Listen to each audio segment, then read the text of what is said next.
Hello guys, welcome back to my channel.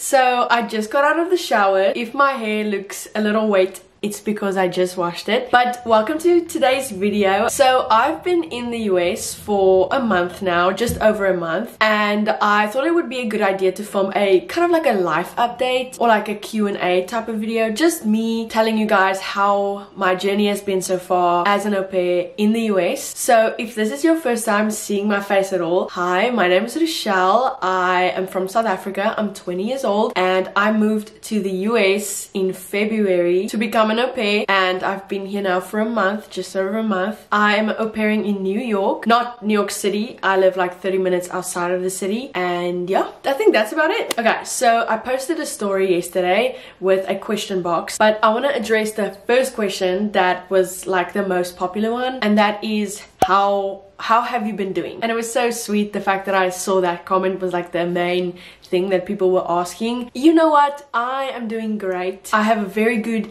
situation going, which I'm very thankful for. I live with a wonderful host family. I've got wonderful host kids. Oh yeah, I've got 3 host kids. I love them so much. I live in New York, which is insane. I recently joined a church. Yeah, all I can say is I'm grateful for my situation. I know of a few people that had to rematch or that, you know, went into a very bad situation, which, you know, that happens sometimes. And you know what, just be aware that that can happen and that does happen. But yeah, I'm just very grateful. Also, I have been through some things in the US already, some crazy things that I've never went through in South Africa. For example, the other day I was in my first ever car accident, which was so bizarre. That's one example to name a few. I actually wanted to tell some stories in today's video of some things that happened to me, but I don't know if you guys really want to hear about it. So maybe I'll tell you guys like 1 or 2 stories, but I literally have a list of things, the most randomest things that has happened to me. It's really funny. Obviously in the moment where these things happened to me, it was not funny at all, but now looking back, it's hilarious. So me and my family have this group chat, and I sent them one day, I literally sent them a list. In this list that I sent my family, there's 5 random situations.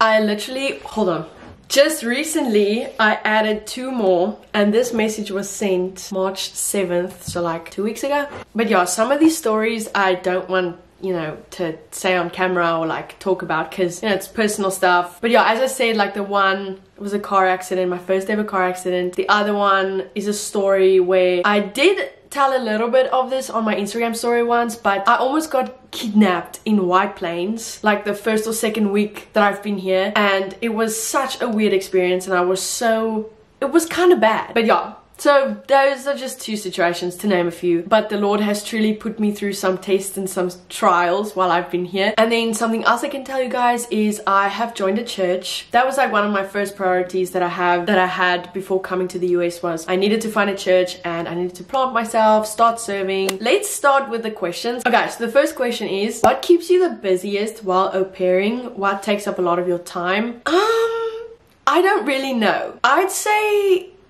the driving, but also not really. The reason I'm like struggling to answer is because, like, looking at my schedule, I'm not as busy as I thought that I was gonna be. I've got off time throughout the day, you know, so I'm not that busy. But I would say the thing that can kind of take some time is after school activities, but also not really. I actually don't know. Is it really as expensive as South Africans make it to be? Maybe I should have thought about these questions before I started filming. So me coming here, obviously I came here already with an amount that I had for my first week, and I would say it was expensive. Like, if you want to pay with rand, it's expensive. It is, because the rand is weak. But if you earn in the US, then it's a much different story. I would say you can really live off little when you're in the US, because everything is priced kind of at similar prices, if you know what I mean. Like in South Africa, you would have something at 100 rand and 5 rand. Like, that's a big difference. But here you would have something at $20 and $5. You know what I mean? Okay, so this person asks, how has the driving been? The driving has been good, other than that one accident. I have been doing very well. I'm actually a very comfortable driver. I'm really good behind the wheel. There has been once or twice where I accidentally drove on the left side of the road, but luckily, you know, the one time I had my 14-year-old next to me and he was like, Rochelle, you're on the wrong side, and I was like, oh, Let me just go that way. Driving on the highway in New York is scary. Like, it's actually scary. And I don't know why, but it's so much different in driving on the highway in South Africa. Because in South Africa, there's a lot of space. Like, I don't know how to explain it. There's a lot of space on the highway. But for some reason, the highways here in New York, like, you'll have your 3 lanes, and just outside of those lanes are like the divider that divides the 2 directions. It's literally so close to where you're supposed to drive that sometimes I'm in the fast lane and I'm like driving like this because I'm so scared to like go closer. Did you get a cultural shock when you first arrived? Yes, a big one. Obviously, when I arrived in the US, I was on the airport for about 2 hours, and if you want to hear the whole story of what happened, watch my traveling video. I explained what happened in that video. The people was not as friendly as South Africans would be, because us South Africans, we're very friendly. That was like my first cultural shock. Every day still I am shocked at how different it is here than it is back home. How did you cope with the change in lifestyle and culture? I would say I coped very well. Like, my first week I was truly in that honeymoon phase. Like, I was loving everything, and also my lifestyle now isn't that much different than my lifestyle back home. There is some things here and there that I had to kind of adapt, like my routines. This person asks, she asked it in Afrikaans, but I'll translate it. She said, is au pairing exactly what you expected it to be? And I would say no. I thought that I was going to be a lot busier than I am. I don't know why I thought that, but I just thought like I was going to have my plate full. Like, I was going to work. I do work. I do, but it's not as much as I thought that I was gonna work. This person asks, most challenging part of being an au pair? I'd say the discipline. Sounds very strange. Like, that's also one of the big cultural shocks that I experienced when coming to the US, is how the discipline is polar opposites of what it is back home. Everything I'm gonna say in this video, it's not specific to my host family at all. I respect their privacy. I'm not gonna talk about anything about them. I'm talking about American families in general, and talking about experience of some stories that I've heard from other au pairs. I'm talking in general. Like, I don't have a lot of challenging things about my job, and I'm so grateful for that. So if I had to pick one, I would say the discipline. I'll use an example. So back home, you would never hear a child say the word no to their parents, to their teacher, to any older person or authoritative person. And here it was very hard for me to hear a child say no to like a parent. I'm not used to that, because the consequences if your dad asks you something and you say no is you're gonna get a hiding, because we got hidings and we got them often, and the hidings were effective enough to get us to not say no to our parents again. You know what I mean? What kind of courses do au pairs do? Don't ask me anything about courses. I haven't started yet. I have no idea. Give me like another month and then I'll start worrying about that. Do you get homesick? The first 2 weeks I was here, I was very much in honeymoon phase. I was like realizing that, hey, I'm so blessed to be in the US. I didn't really get homesick and I was enjoying my time a lot. But when the 3rd week rolled around, homesickness hit me so hard. I was very homesick. I missed my dogs. Like, if I'm gonna speak about my dogs right now, I'm gonna start crying. I do get homesick, and sometimes it's really bad and sometimes it's not that bad. Have you regretted anything so far? Now, I would say no, just because I'm very much at peace with everything. I have faith that everything happens for a reason. God sends things over our paths. He makes us go through things for a reason. Your favorite memory so far? Oh no, so many. There's so many. If I have to think really quickly now, the first thing that's coming to my mind is my first... No. Oh my goodness, no. Oh... No, wait. So many things. I have to say my favorite memories have been every time... Oh my goodness, guys. There was a squirrel that peeked his head through and just like stood there and looked at me. Oh my god, I love that so much. Anyway, where was I? So my favorite memory has to be like every time I go to the city. Doesn't matter what I do, doesn't matter why I'm there, what I'm doing. I'm literally having the best time ever. This person asks, how is the American food?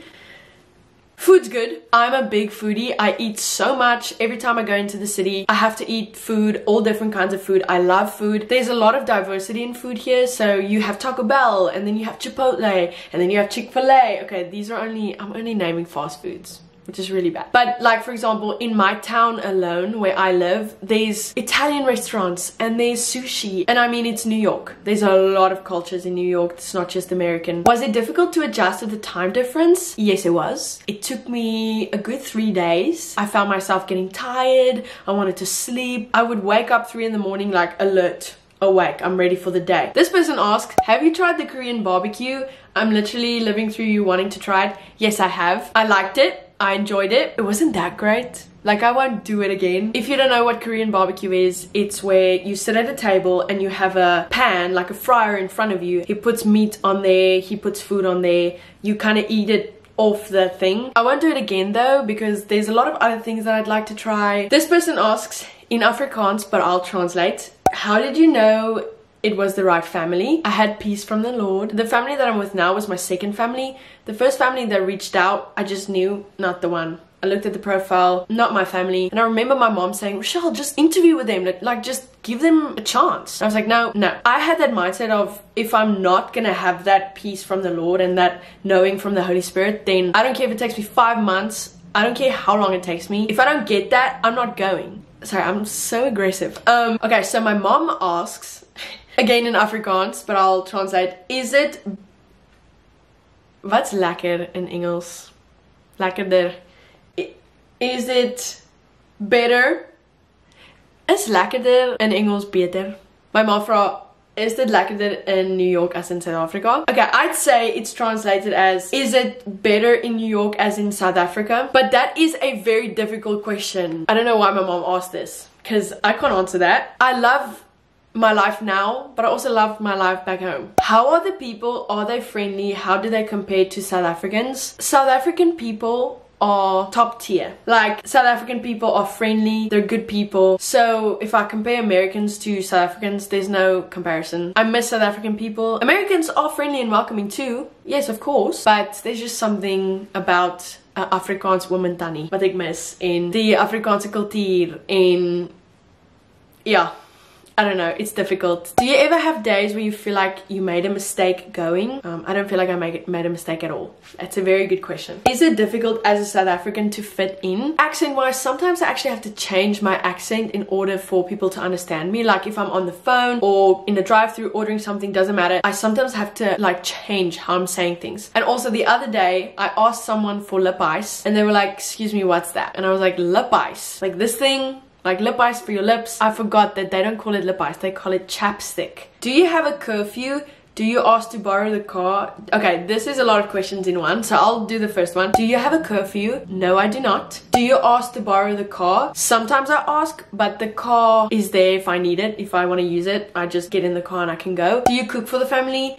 No, I don't. Are you off on weekends? Yes, I am. Do you have your own house key? Yes, I do. It's at the back of my phone right there. Anyways, guys, that's it for today's video. I hope you guys enjoyed this video and I hope I answered all the questions. But yeah, thank you guys so much for watching this video. I hope you enjoyed it. I'll see you guys in my... Oh, don't forget to give this video a thumbs up because that really supports my channel. If you're not yet subscribed, then please subscribe. And then, yeah, I'll see you guys in my next video. Bye.